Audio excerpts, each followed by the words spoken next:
Greetings, Brutal Planet. It is Saturday morning, February 22nd. Yesterday, February 21st, we had a couple of fantastic new metal records hit the streets. And today, I'm going to listen to both of those and talk about them. And I was going to do this live, but I do not want to risk getting our channel in trouble. So what I'm going to do is pre-record this, listen to the records, and talk about them. Now, the first record is Killswitch Engage, This Consequence, and the second one is Scour Gold. I had the pleasure of speaking with Mr. Derek Engemann from the band Scour. So when we talk about Scour, we will, I'll intersperse some of the interview footage. And of course, you can go watch the whole interview with Derek on our Brutal Planet Media channel. But let's get started. I've already listened to this Killswitch record once through, but I figured, you know what? Let's do it again. It's a good record, actually. Good album from front to back. And I think it does a good job of kind of distilling their sound. For the most part, there's a lot of real heavy stuff, a lot of melodic stuff. And I think that they actually mix it up a little bit. There's some new styles, which is always something that I'm looking for. Bands have a signature sound, of course. They're going to repeat certain aspects and they're going to do certain things that kind of fit into, their style and their signature sound. But I always appreciate it when a band also kind of gets outside of that a little bit and breaks some new ground or, forges new territory. So let's start here by just let me give you kind of a quick intro. So the album is called, of course, This Consequence by Killswitch Engage. And let me just read you the kind of press junket around this album before we get started. Right before the turn of the century, casual jam sessions between a group of friends unassumingly lit the fuse for an insane 25-year ride to follow. Hailing from Western Massachusetts, where the only thing icier than the freeway in winter is the blunt sense of humor shared by the locals, Killswitch Engage Adam Duckwitz, Joel Strotzel, Mike D'Antonio on the bass, Justin Foley on the drums, and Jesse Leach on the vocals always stood apart. For as deadly serious as their airtight technical riffing is, they also knew how to have a good time, riling up crowds with uncontainable energy and unpredictable performances. They could bludgeon with the best of them or serve up the kind of sing-along banger you could blast with the windows down. From day one, they naturally appealed to the headbangers, hardcore kids, and heartbroken alike. In 2002, Alive or Just Breathing sent shockwaves through the culture, claiming a spot on Decibel's top 100 greatest metal albums of all time. They generated north of 3 billion streams and picked up gold and platinum plaques for The End of Heartache and As Daylight Dies, respectively. They notably received 3 Grammy Award nominations for Best Metal Performance. The guys have not only packed houses on repeated successful headline tours across the globe, but they have consistently held their own, sharing bills with acts like from Iron Maiden, Slipknot and Slayer to My Chemical Romance, Rise Against, and Coheed and Cambria. However, Killswitch Engage harness all of their strengths on their 9th full-length LP, This Consequence. They've distilled the hallmarks of their signature sound into a bruising, often brutal, and at times brilliantly bright body of work. Making this record lit a fire under my ass and made me rethink everything, admits Jesse. It had to be next level. It had to be different enough for people to really recognize we're putting forth an effort, or what's the point of doing this?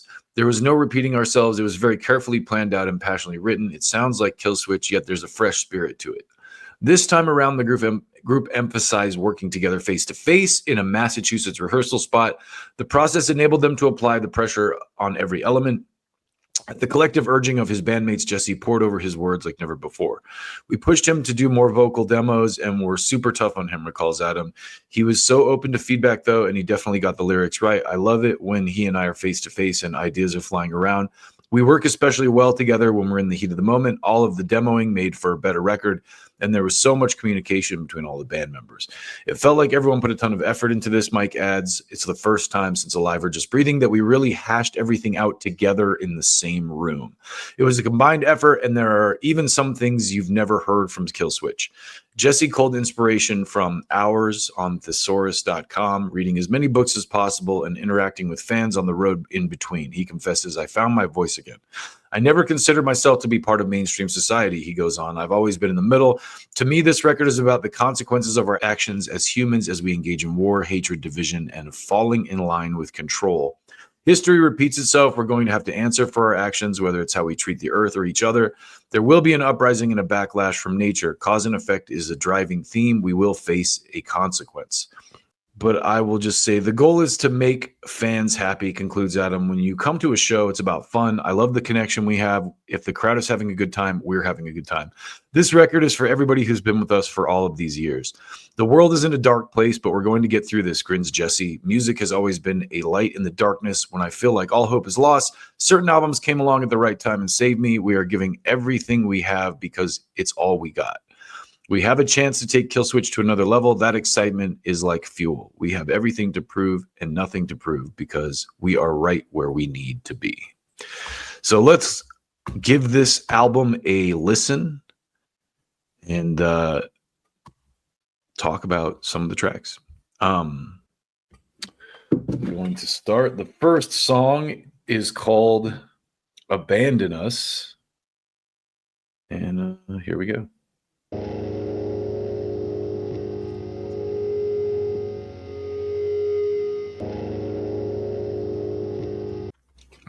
Okay, so Abandon Us, the opening track, very kind of radio rock friendly. I shouldn't say radio rock friendly, but a very like sing-songy chorus, kind of like a very streamlined verse, chorus, breakdown, chorus, end format. Great song. But definitely leaning in the more very textbook Killswitch Engage track. And that's not a bad thing, but it's very, what you would expect from them. So this next track is called Discordant Nation.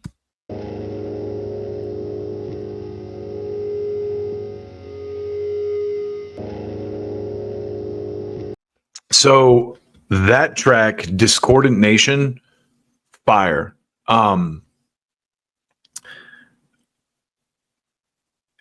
What I love about it is they do this kind of like really heavy, deathy blast beat section, but instead of trying to do like death growl vocals over it, Jesse does this kind of soaring melodic chorus type thing, and it's catchy, but it also calls to mind, like Maiden, classic metal, because it's not like the ooh. He does this like na, na, na, na, na, na. It's this really like sing-songy, very like upbeat, uplifting kind of chorus part. So I thought that was very, very cool. And that's a nice kind of contrast with the first track, which was kind of more like a straight ahead, very typical pop song structure. This one was a lot more, something new. It doesn't sound like something I've heard Killswitch do before. So this next track is called Aftermath.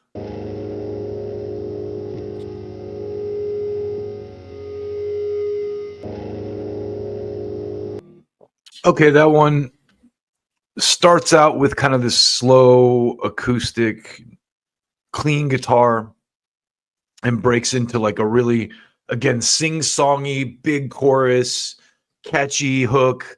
We're reeling from the aftermath. This is like arena metal, this is a song that I could totally imagine a crowd of people singing along with, just like this is my last serenade. It's in that kind of same vein. So let's keep going. The next song is called Forever Aligned.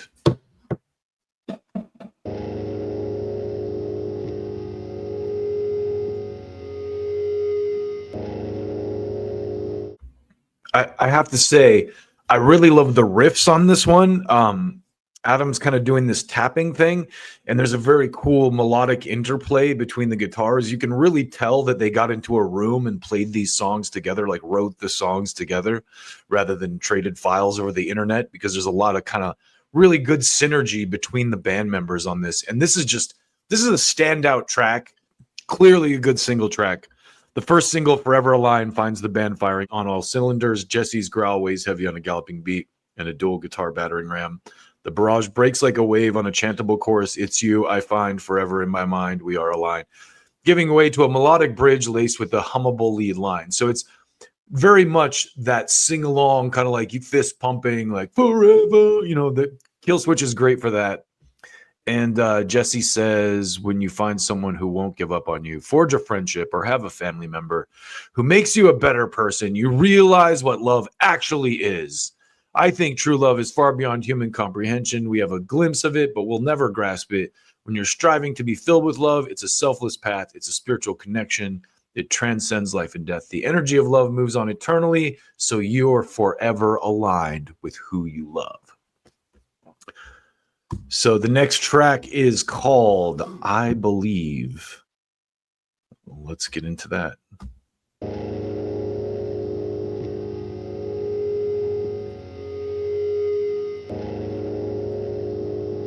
Okay, that one, I believe, probably the most sing-songy track on the entire record so far. And we are, what track is that? That's the 5th track on the album. So very good stuff. Like, just, I think Killswitch does this great. So they're the kings of metalcore, I would say. And they do something, you know, a lot of bands, I think, when they try to interject the kind of melodic lines, it comes off corny and contrived a lot of times. Like a lot of bands from this era, their clean vocals were kind of like the Blink 182 style, you know, like I'm well with all my friends, you know, it'd be like, and now I gotta go to the mall with my buddies. You know, it's like that metalcore is kind of corny, but Killswitch does a good job of when they do the melodic vocals. It's more in the vein of like Metallica or Guns N' Roses or not Guns N' Roses, but Maiden. Like the melody makes sense. It works and it doesn't sound corny or contrived or like emo. It's like very well constructed. And this song, I believe, I think is like one of the better examples of, you know, just a really well written metalcore track that has really great heavy metal riffs and guitar interplay, but then a really catchy, uplifting, kind of like sing-songy chorus that you know, what a great song. What a great song. Next song is called Where It Dies.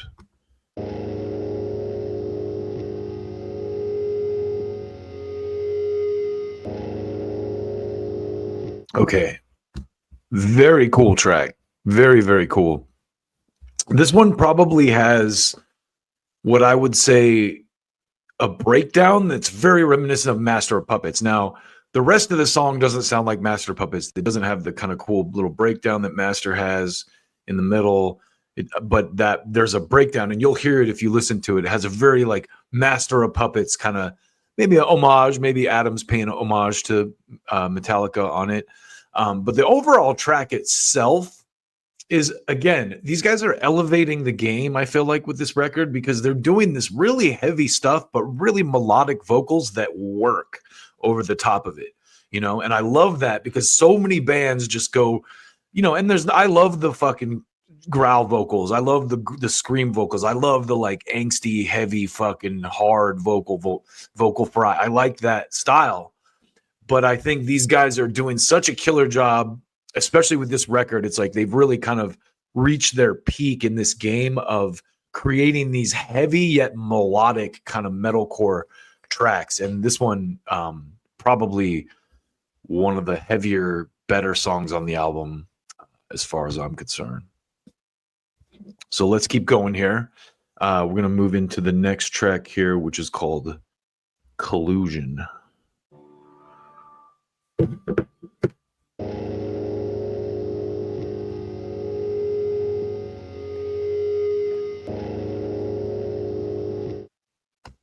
Okay, this is one of the best tracks on the album. A couple things about it. First of all, on an initial pass, I didn't really notice it. But after a couple listens through this record, this song has probably the most unique sound. Like, it's hard to explain. It's not that the sound is unique, but the rhythm is different for a Killswitch Engage song. I love the drumming. It's very fluid and almost like, dare I say, Mastodonish. It's very so. And then there's a point in the break where it gets into like death metal, almost like this really deathy. And Jesse does this killer fucking death voice that I've never heard him do before. But they do it so well. It's done so seamlessly. It's done so naturally. It doesn't sound like they're trying to go death or something, or they're like, it just, all these elements, all the best elements of Killswitch come together in this song. Kind of the fluid drumming. They have the sing-songy chorus too, the sing-songy chorus part. But that break where he does this death growl thing, it's so good. It's so cool. What a great song. So that aside, I just want to comment a little bit on the word collusion, because this is what, this is my own disclaimer, my own political take. That's a word that has been used a lot with Donald Trump, because they couldn't prosecute him for working with the Russians. And now they don't even say that. But it's a wild time in politics, because I feel like, if you're paying attention, you realize what the game is. A lot of the neocons who I grew up voting against are Democrats now. And so like this whole dynamic has changed. And so, the word collusion to me signifies kind of like an anti-Trump thing or a Trump thing. Maybe not. But I wanted to compliment Killswitch Engage for being vague and not coming out and saying, don't vote for Trump or vote for Biden or don't vote for Democrats or don't vote for Republicans, or taking a political side. Because I think that's where, as a artist, you really hurt yourself, because then you're hitching your wagon to politicians who are, inherently corrupt. And, it's like there was this total sidebar, but there was this guy that I knew who had a 311 tattoo, right? He loved the band 311. He had a tattoo of the band 311 on his forearm. And I just remember thinking, nothing against 311, any band really, like, what if you get this band? There was a band called Lost Prophets back in the day. Look them up. But the guy from Lost Prophets got busted with like child porn or some crazy shit. Like, and I'm just thinking, like, imagine you get someone else's. I wouldn't get a band tattooed on me unless it was my own band, I guess is what I'm saying, because there's always the risk that some band could like end up being child molesters, and then you have their fucking logo tattooed on your arm forever, and you're associated with that. And that's how I feel about musicians siding with like Democrats or Republicans. It's like, dude, you're hitching your wagon to an organization that is inherently corrupt and that's eventually going to do something stupid that you don't like. And so you should always, encourage your audience to be intelligent and read about politics, but never tell them how to vote. And I think, again, so back to the point. Good job. If this is like an anti-Trump song or a pro-Trump song or any of that thing, it doesn't come out and say it. It's very, subtle in what he uses. So let's get on to the next track now that I'm done with my political rant. And that was the track, of course, called Collusion. So the next track is called The Fall of Us, and we're about to hear it right now.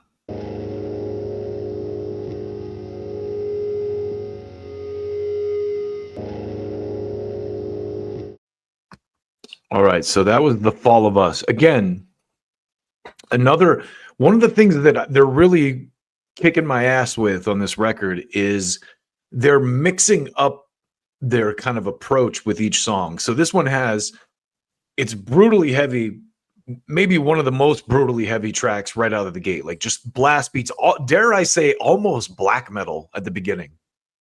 But Jesse kind of brings melodic over the top. You know, there's a couple points where he hits the growl vocals in this one too, because it's heavy enough that it warrants it. But then it also has, again, that sing-songy Killswitch chorus part. And then the breakdown in this one is really cool. It's almost kind of like a dark tribal breakdown.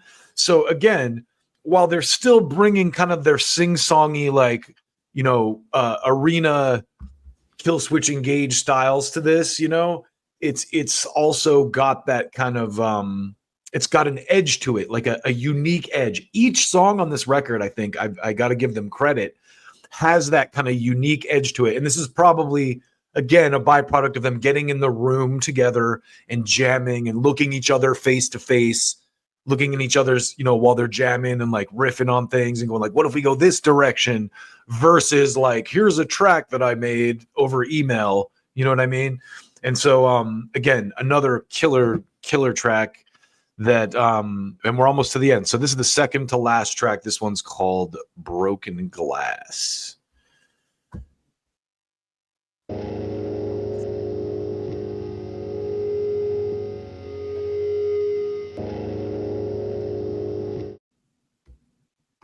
Wow. This is a fucking great album, man. Honestly, I listened to it last night once through, and the choruses stood out to me, you know, the sing-songy choruses. This one, again, has that sing-songy, you speak in shards of broken glass. Fucking so killer, though. The groove on this is not a typical Killswitch Engage groove. It's this like almost punk groove at the beginning. The riff that they're doing is so good, and then they, of course, infuse kind of some of their elements, and they bust into the, you know, the sing-songy anthemic choruses.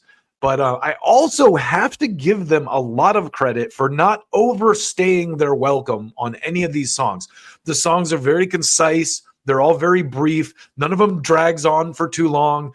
And I've noticed that, especially in a lot more amateurish metal, there's, you know, parts that drag on and on forever. And you're just like, okay, can we get to the next phrase or whatever? And so I think one of the, maybe some would argue, you know, downsides of streaming is it encourages shorter, more concise music, shorter songs. But that might also be an upside where it's like, okay, I don't have time for you to cycle through this riff 30 times. Like, give me the shit and let's go and we'll listen to it again. You know what I mean? And this song, wow, what a great song. And again, the groove, this is one of the things I didn't really notice when I listened to this through the first time. The anthemic kind of chorus lines stuck out and they, you know, get etched in your head, the hooks. But what's built, what the hooks are, you know, I guess the meat that's around the hooks, that's those skeleton hooks, is what's really important. And on this particular song, they just built this really cool punk metal groove. And again, I gotta give these guys credit for bringing something to I have to say, like, I love what they're doing here because they're really bringing something new to the table. And it's almost like even the cover of this is reminiscent of the Alive or Just Breathing era Killswitch Engage, you know, the colors, the way it kind of looks. And so is the music, I think, but they've taken it to another level as well. They've kind of, it's a throwback to like the OG Killswitch, but also with new layers and new levels of depth, you know? So let's get on to this last track on the album, which is called Requiem.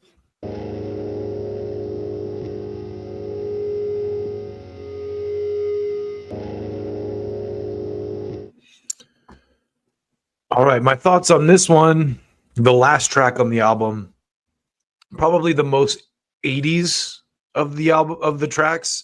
You know, very kind of like very 80s song structure even with the 80s like throwback guitar solo kind of build into the final chorus. And even the vocals, like melodic pretty much all the way through. There's a couple like tones of kind of the harder like Fry vocal, but it's like buried in the mix, you know. So you know, again with the sing-songy anthemic chorus. But yeah, uh, uh probably more built for like a radio type song as well, like one of the more mainstream accessible sounding songs. I mean, again, all of these tracks have a hook in them. All of them have like a sing-songy kind of anthemic chorus, even the heaviest ones.